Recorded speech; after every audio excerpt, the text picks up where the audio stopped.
Hello, YouTubers, and welcome to Level-Headed News. This is your host, Brenda. Got a bunch of hot topics for you, and all the URLs are in the description of the video for your convenience. The first article that I have here is off of express.co.uk, and it says U.S. THAAD anti-missile defense now operational as Kim Jong-un threatens nuclear test. The U.S. anti-ballistic missile system, Terminal High Altitude Area Defense called THAAD, based in South Korea, is now operational, U.S. officials have claimed. Earlier reports from the South Korea's defense ministry had claimed the missile defense system was partially operational, but it had been unconfirmed by the U.S. Now, U.S. officials who spoke on condition of anonymity said the THAAD system was operational and initially capable. According to one official, South Korea had established a restricted operating zone control measure over the THAAD site on April the 30th to control airspace, and the battery is now prepared to conduct initial operational missions. But another official warned that THAAD may not be fully operational for a period of months. Speaking about earlier THAAD, President Donald Trump said, "It's phenomenal. It's phenomenal. Shoots missiles right out of the sky." THAAD, which is considered a key element of the U.S. ballistic missile defense system, arrived in South Korea in pieces before being carted golf course. The U.S. THAAD system is designed to take down short, medium, and intermediate range missiles outside the Earth's atmosphere. A THAAD battery consists of 6 truck-mounted M1075 rocket launchers with up to 72 interceptor missiles per truck. Tensions between North Korea and the international community have increased significantly in recent weeks, with Pyongyang claiming leader Kim Jong-un had overseen the country's largest ever live fire drill to mark the 85th founding anniversary of its military.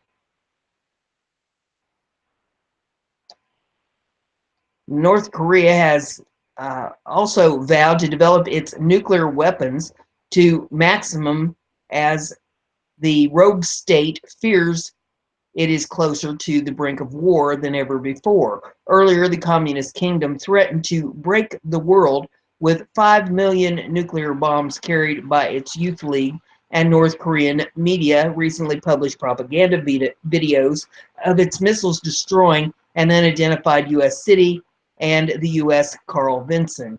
The USS Carl Vinson, which was deployed by the Pentagon earlier this month, has now arrived in the Sea of Japan and is reportedly within striking range of North Korea. In addition to the new THAAD system, South Korea operates a Patriot PAC-3 missile defense system, while Japan is upgrading its PAC-3 defenses and contemplating a shore-based version of its Aegis missile defense system currently used on Japanese ships. And there are pictures and video in that URL if you want to pull it up and take a look at them. Next one is off Conservative Tribune. It says, breaking. China issues new orders at North Korean border. They know we're coming. Continue to mount on the Korean Peninsula and in the surrounding East Asian region. China appeared to make further preparations for what increasingly looked like an impending humanitarian crisis. According to the Korean Times, a Chinese government document was recently spotted in the border town of Dandong, ordering the urgent recruitment of individuals fluent in both Chinese and Korean.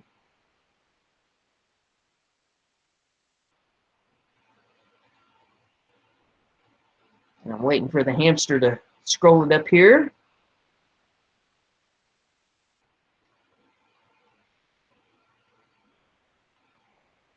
That hamster is a slacker.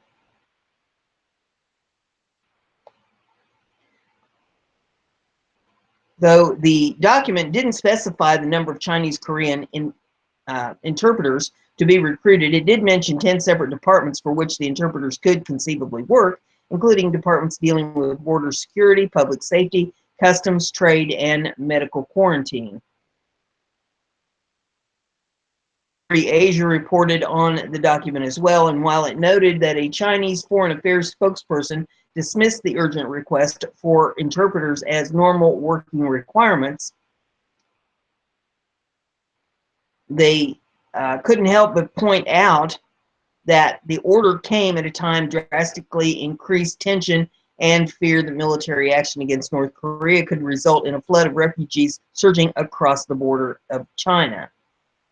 Ability are very fragile at the moment, and the danger is great of a new conflict breaking out at any time, Chinese Foreign Minister Wang Yi said in a recent news conference. We can't risk even a 1% possibility of war. It would have unimaginable consequences, he said. Therefore, we call on all sides to be prudent and refrain from any actions or words that could lead to new provocations.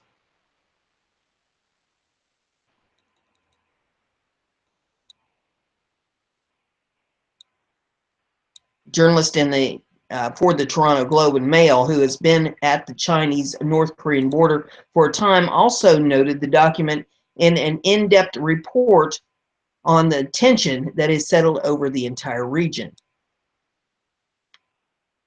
People living here have a deep sense of fatigue, explained Jin Kwangjal, director of the Center for North and South Korean Studies at Yanaban University in China's northeastern city of Yangjai.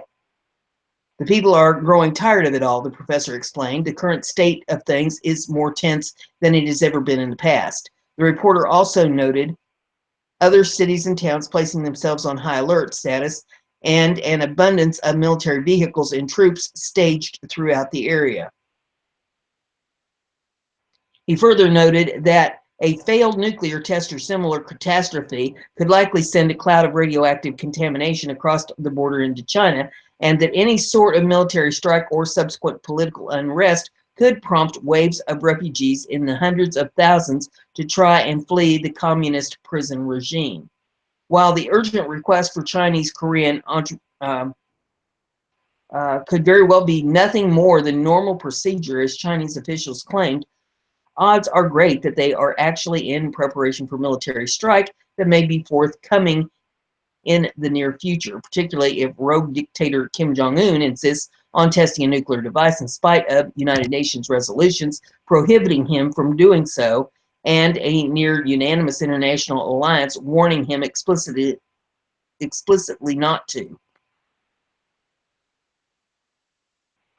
Next article that I have for you. It's here. This is off of Zero Hedge. China, whoops, he got a little too froggy. Come back here. China issues unprecedented warnings to citizens in North Korea. Return home. In an unprecedented move, the Chinese embassy in North Korea has advised Korean Chinese residents to return home amid concerns that North's military provocations may trigger a U.S. attack.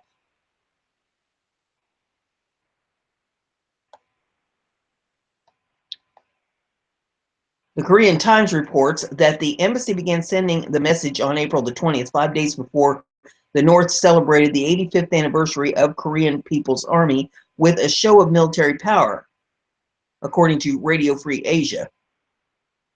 And that is a U.S.-based station specialized in North Korea.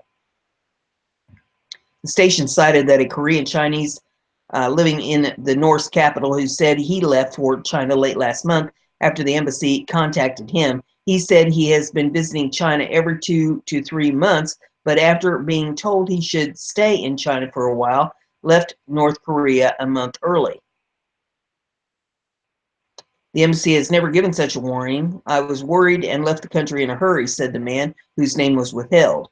But he said that most Korean Chinese residents in Pyongyang were ignoring the message. The city's peaceful atmosphere, despite the global crisis due to the state's threats involving missiles and nuclear tests, might have kept them unaware of the situation, he added. The embassy's warning indicates that China is worried that the saber-rattling North and U.S. moves to destabilize Kim Jong-un regime might affect Chinese citizens abroad. The next article that I have for you is off of dailymail.co.uk.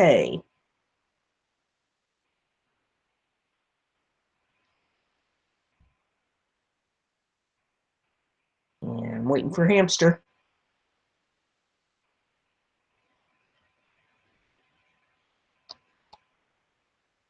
Well, I guess I'm going to have to goose the hamster. Sometimes Hamster is a slacker.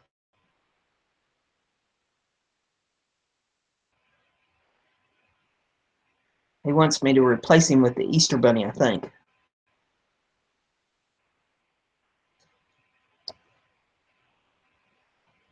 I see the wheel spinning.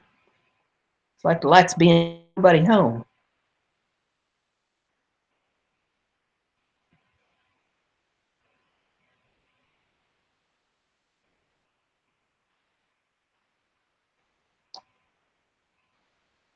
Well, come on, Hamster.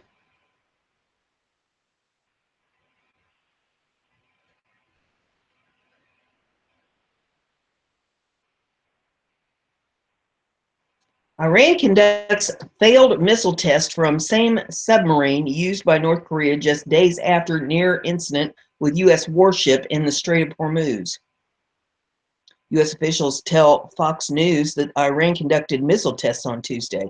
Iran reportedly fired missiles from Yana-class submarine in the Strait of Hormuz.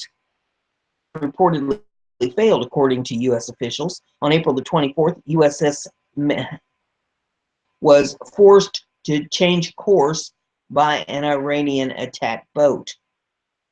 The Iranian military conducted a failed missile test from a submarine in the Strait of Hormuz on Tuesday, U.S. officials told Fox News on Wednesday. The cable news channel cites two unnamed U.S. officials who say that Iran launched a missile from the Ghadir-class midget submarine, and I'm guessing that's how that's pronounced. The submarine is based on the Yano-class miniature submarines that are manufactured by North Korea. Iran and North Korea are the only two nations to operate this type of vessel, according to Fox News. The test comes just days after U.S. warship was forced to change course and fire warning flares at an Iranian attack boat that raced towards it with its weapons manned. The USS Mahan had to take evasive action as the Iranian fast attack craft approached it in the Persian Gulf on April the 24th. Fox News reports the foreign vessel did not come any closer than 1,000 yards. However, that was still enough for those aboard the American destroyer to sound a warning signal and man its own weapons.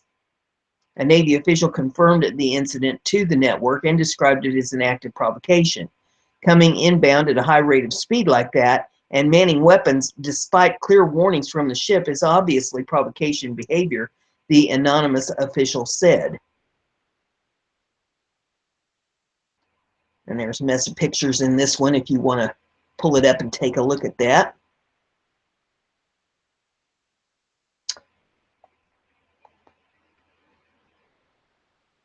The Mahan is a 505-foot long Arleigh Burke-class destroyer that is manned by more than 300 members. It can reach speeds of 30 knots and is capable of firing Standard and Tomahawk missiles.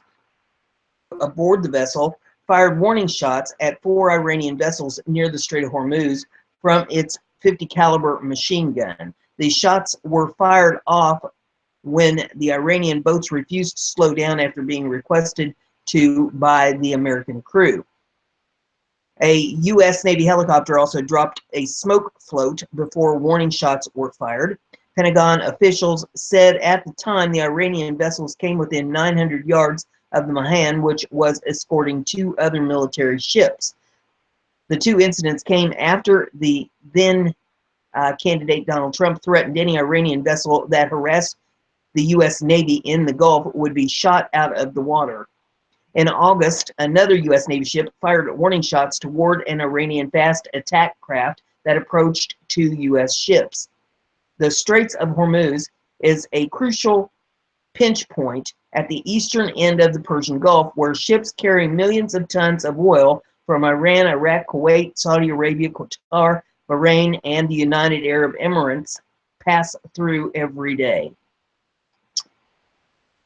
The next article is off of Breitbart. It says MS-13 gang grips New York community, report says. The MS-13 gang is gripping a Long Island, New York neighborhood after enduring years of unaccompanied minor illegal immigrant children placed in the region. An Associated Press report shines a light on the issue few mainstream media outlets have reported on of Brentwood by the violent MS-13 criminal gang. Late at night, when helicopters thump overhead and spotlights beam down into lawns, many people here know exactly what's going on. You just think, oh God, whose child is it now? Said Stephanie Spezia, a longtime resident of the suburb in the heart of Long Island that's caught in the grip of a violent street gang with Central American ties, MS-13. MS-13 has been blamed for a trail of 11 corpses of mostly young people discovered in the woods and vacant lots in Brentwood and neighboring Central Islip since the start of the school year. The AP report also notes the fears parents now face in the region, scared to even let their kids out of the house to go to school after a number of murders of students who were brutally killed. Some parents say they're afraid to let their children go to school. Teens say any perceived slight to a gang member, especially refusal to join, can mean death. After one high school warned parents not to let their kids wear anything gang-affiliated, gang members started deciding on a daily basis what colors were off limits, leaving students to guess what not to wear. As Breitbart Texas has chronicled, the MS-13 gang primarily took root in the area of Brentwood as the placement of unaccompanied minor illegal immigrant children were dropped into the region. From 2015 to 2016 alone, the placement of unaccompanied illegal immigrant children grew by more than 100% in Brentwood. Brentwood has seen a booming El Salvadorian population in an area that was once primarily working-class Puerto Rican Americans. Additionally, the Federal Bureau of Investigation now says there are more than 200 members of the MS-13 gang living on Long Island, making it the capital of MS-13 in the U.S.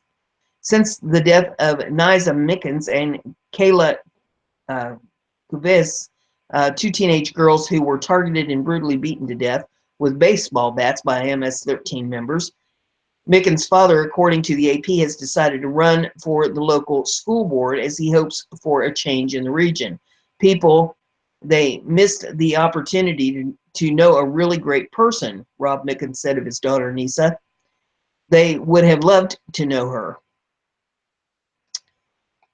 Next article is off Breitbart. It says controversial EB-5 visa gets extension. Controversial visa program known as the EB-5, which allows wealthy foreign nationals to promise significant domestic investment in trade for green cards, has been extended in the latest spending bill. Under the EB-5 visa, foreign nationals can claim that they will invest $500,000 and thus receive green cards for their entire family for at least 2 years, with pathways to citizenship available as well. The only requirement is that the EB-5 holder create 10 U.S. jobs. Center for Immigration Studies, or the CIS, fellow David North, has argued that the EB-5 visa program is riddled with fraud and abuse, often leading to lawsuits and convictions. in 2017 budget, which will continue funding the U.S. government until October, includes the extension of the EB-5 visa program as lawmakers slipped the extension of the program into the spending bill. EB-5 immigrant visa holders primarily come to the U.S. from China. The program has endured public embarrassment for years as more fraud cases involving the program come to light.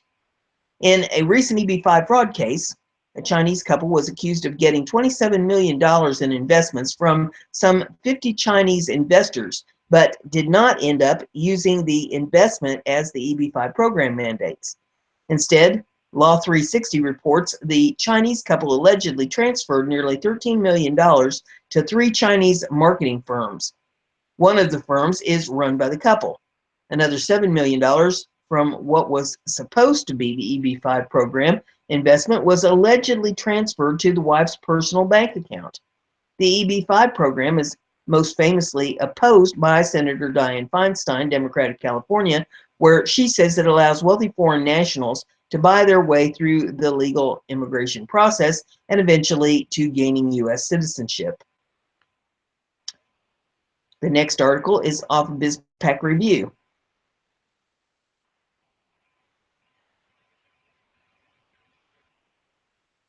Waiting for the hamster.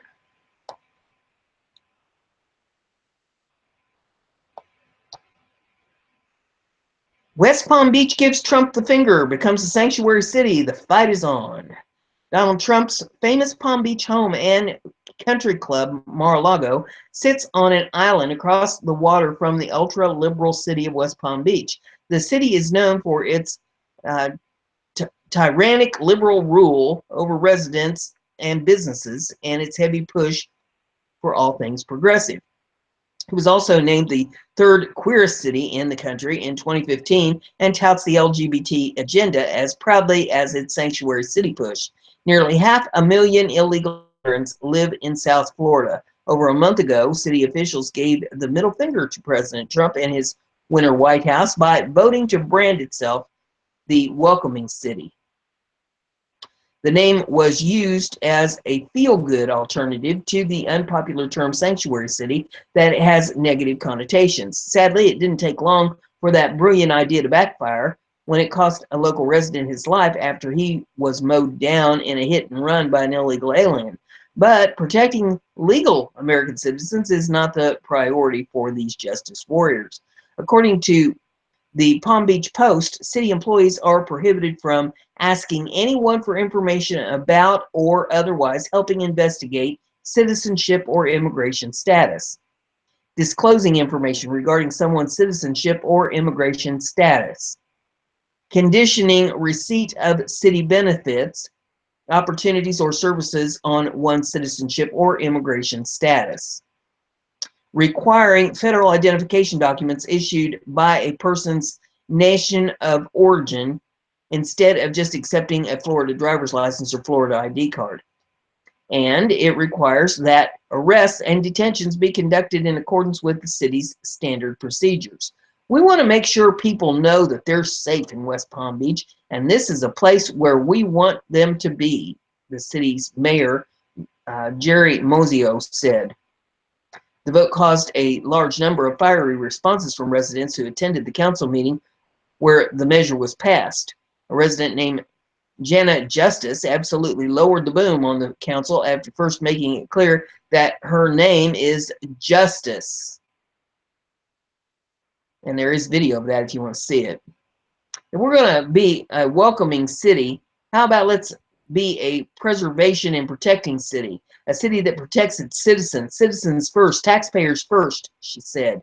You're saying open carte blanche, everybody come here, she said. There is a big difference between immigrant and illegal immigrant, and also there is another differentiation between criminal, illegal alien. The city council member then called for police to remove her from the podium. Oh, you would silence me after we heard 50 people talk, she shouted before police arrived. Another woman quoted from the Federal Immigration and Nationality Act to voice her displeasure, saying, if your commissioners are not planning to uphold the oath that you swore when you took office, and you plan to pass this resolution or maybe even something stronger, then the next time you see me will be with my lawyer in court, she said to raucous applause. Plenty of people on social media were equally outraged.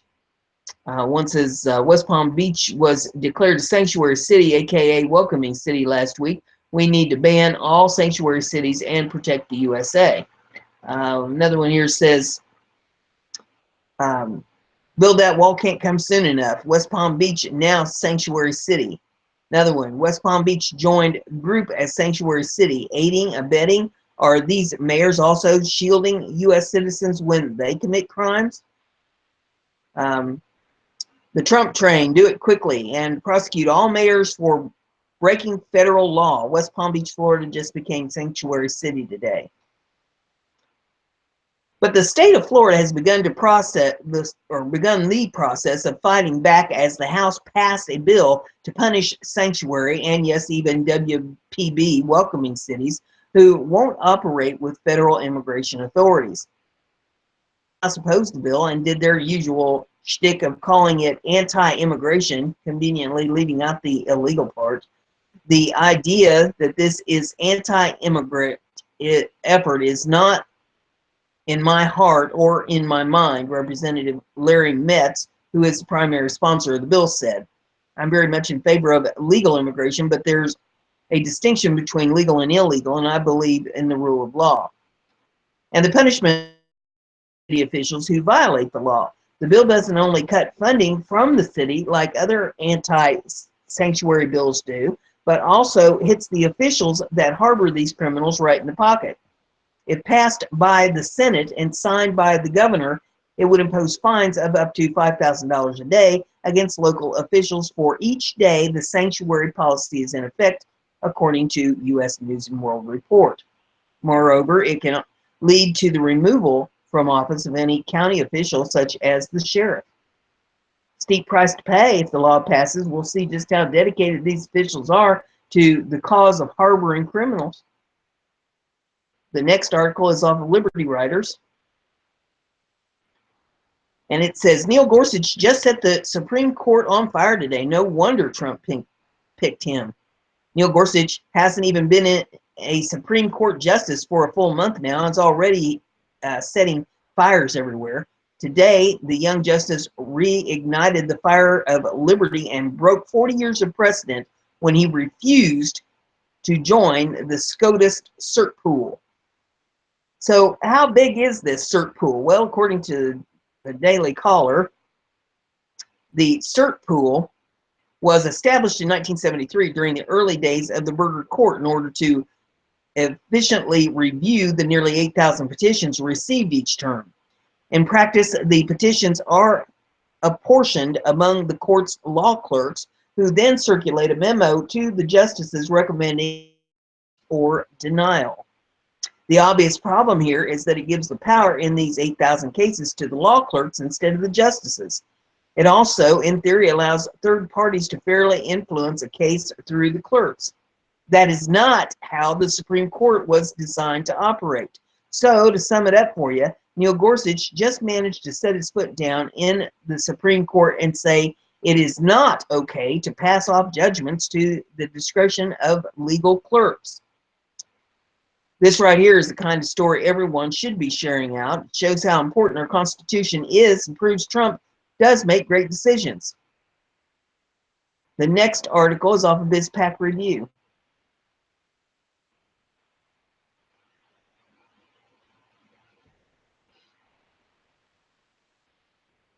I think the hamster went out for a cup of coffee.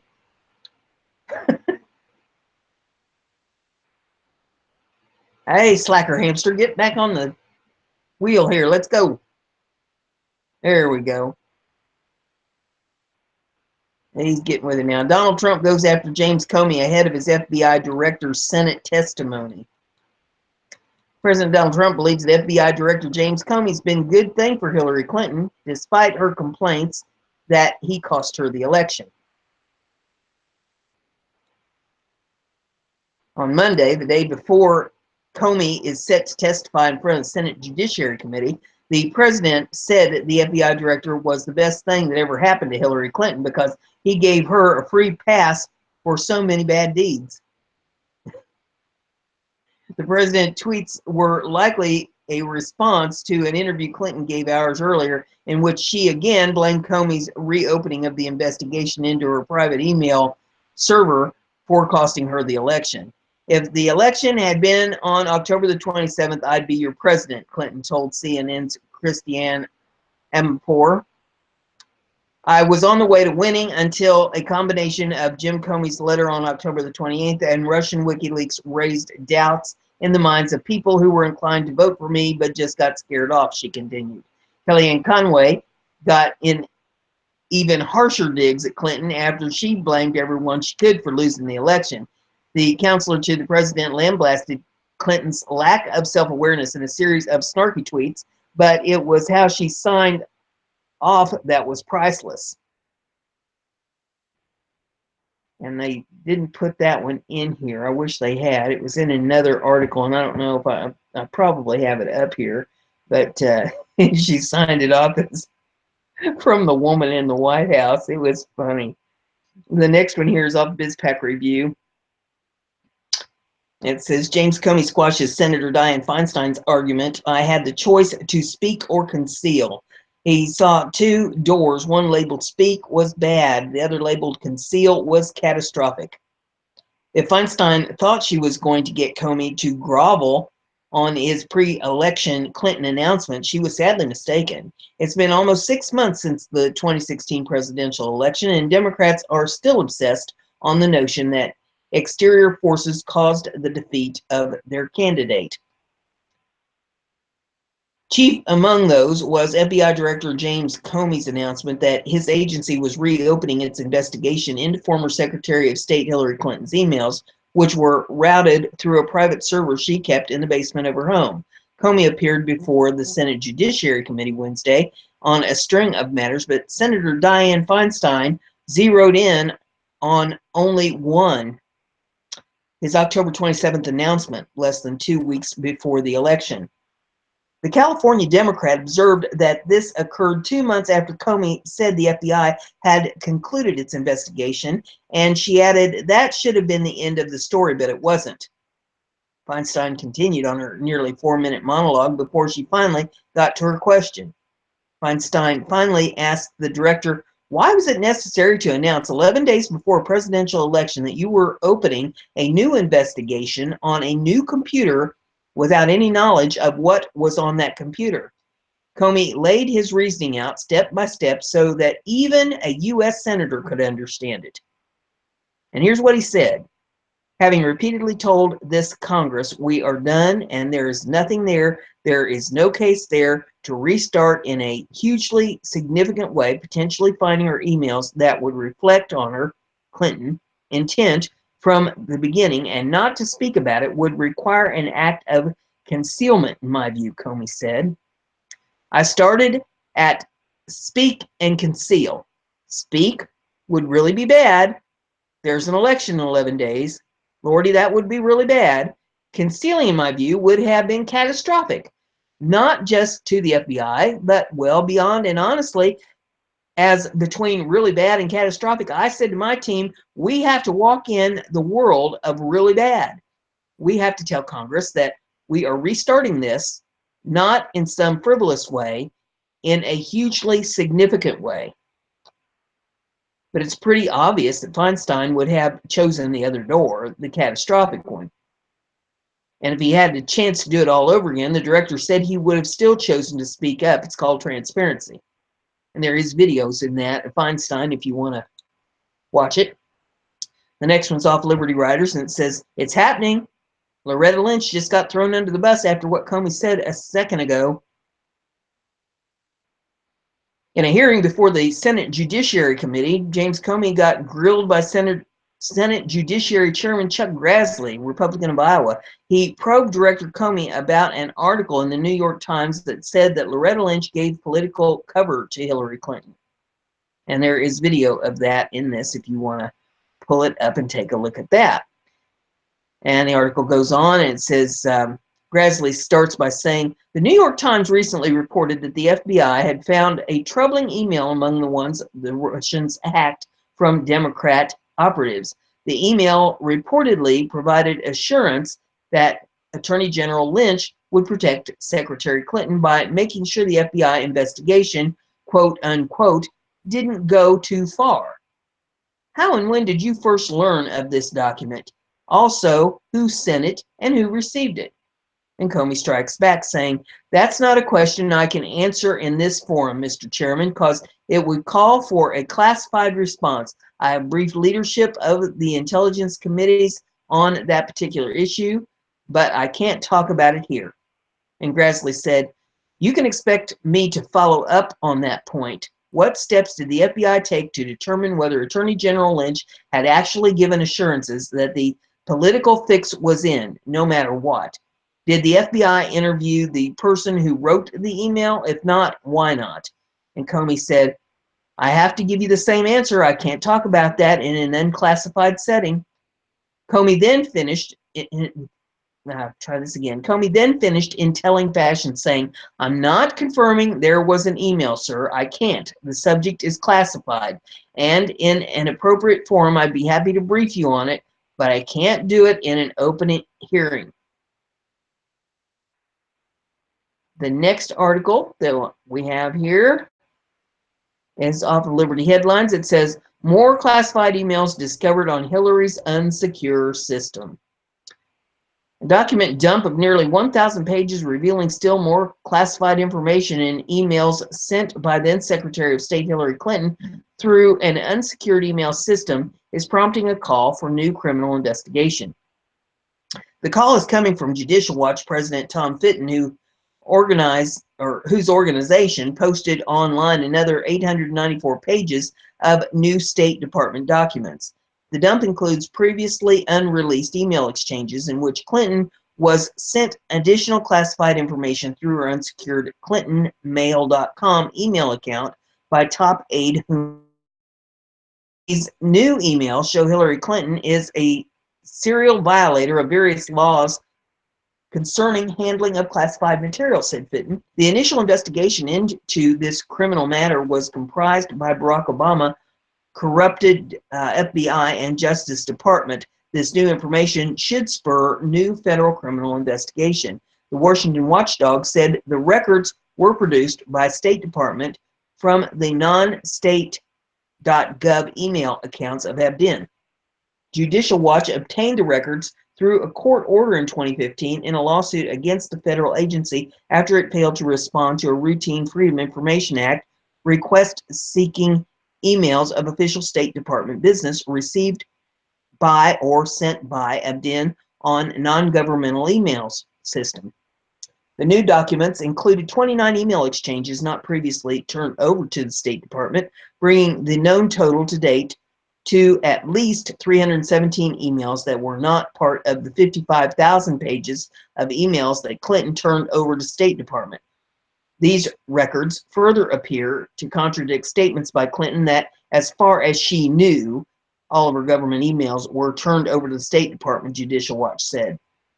Among the discoveries, in a December 21, 2009 email, Clinton's top national security and foreign policy staffer, Jake Sullivan, forwarded an email to Clinton's unsecured email account containing classified information heavily redacted under the Freedom of Information Act, exemption B1.4D, information specifically authorized by an executive order to be kept secret in the interest of national defense or foreign policy, foreign relations, or foreign activities of the United States, including confidential sources. Clinton then forwarded the email concerning the climate change accord from her unsecured email account to Abdin's unsecured email account with the message, please print. And on December 24th of 2009, Clinton sent an unsecured email from HDR22 at clintonmail.com, then Assistant Secretary of State for African Affairs Johnny Carson. The classified email asking Carson to please review the memcon of my call with French or FM Conchinar, and then it's redacted, says information in this message was blacked out using Freedom of Information Act exemptions B1.4B, foreign government information, and D.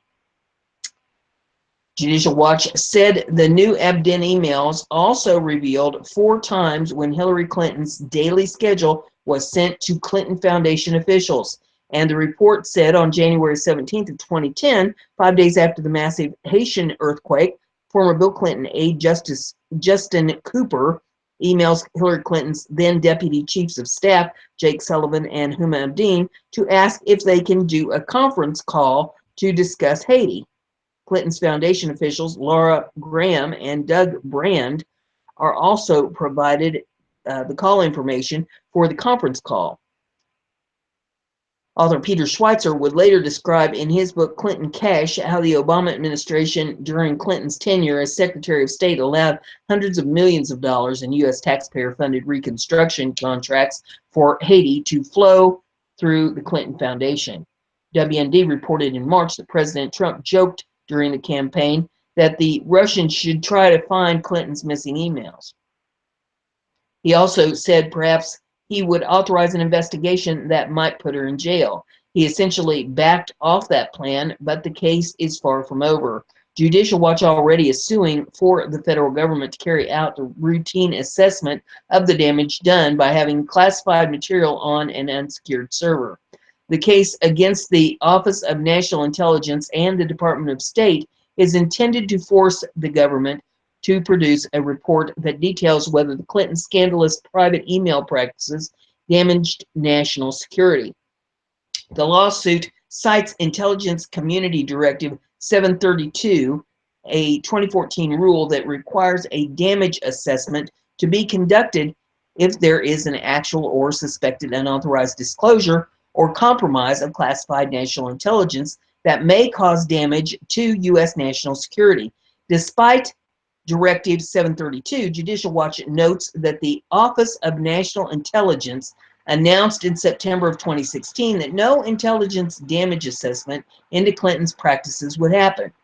Judicial Watch President Fitton says the lawsuit gives the Trump administration a golden opportunity to hold Clinton and the Obama administration accountable.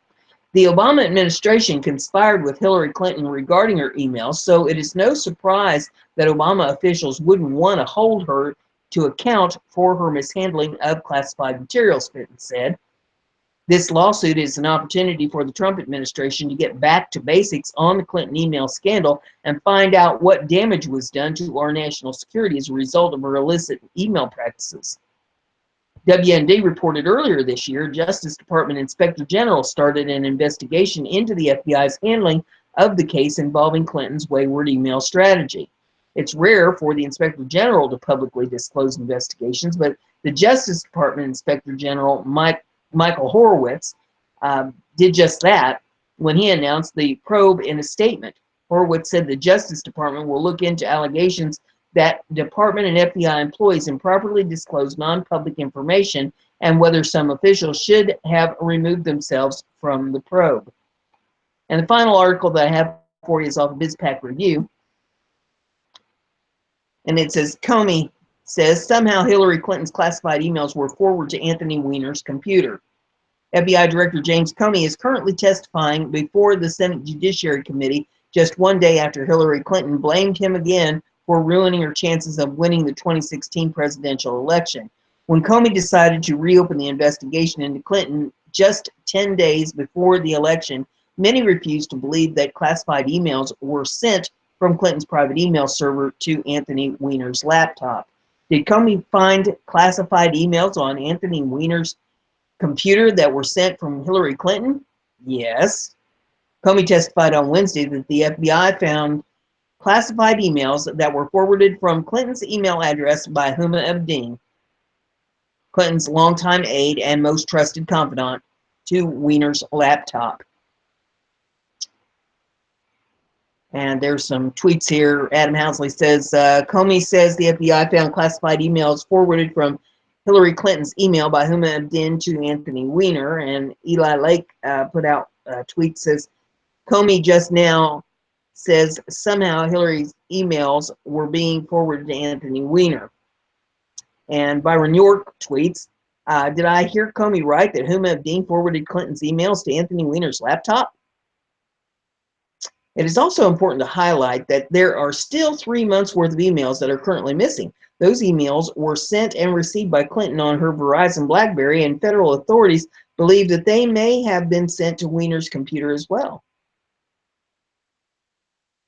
Comey says on October the 27th, metadata showed that there was thousands of Clinton emails on Weiner's device, including maybe her missing emails. Tweet here says that was the obvious reason why the Clinton investigation was reopened. Huma and Anthony Weiner were forwarding confidential info. Comey's testimony did not provide any specific details into what classification or classified information may or may not have been shared between Anthony Weiner, Abedin, and Clinton, but he did confirm to the world that FBI had a legitimate reason for reopening its investigation in late October of 2016. And it says, here's the full exchange. FBI Director Comey says, it makes me mildly nauseous to think that we might have had some impact on the election. And that is a tweet from C-SPAN. And that's all I have for you. If you like what I'm doing here, give it a thumbs up. Share it on your social media so everybody gets to hear the news. And don't forget to subscribe if you haven't done that. That way you'll stay informed. Have a great day.